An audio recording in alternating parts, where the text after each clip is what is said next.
Почему американцы называют всех белых кавказцами? Okay, so he's a Caucasian?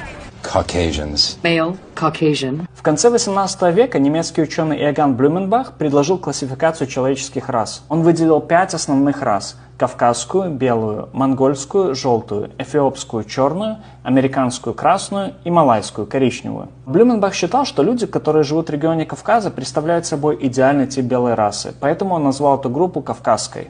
В итоге в 19 веке термин «Caucasian» был принят в научных кругах и использовался для обозначения людей европейского происхождения. В США же этот термин стал официальным и часто используется до сих пор.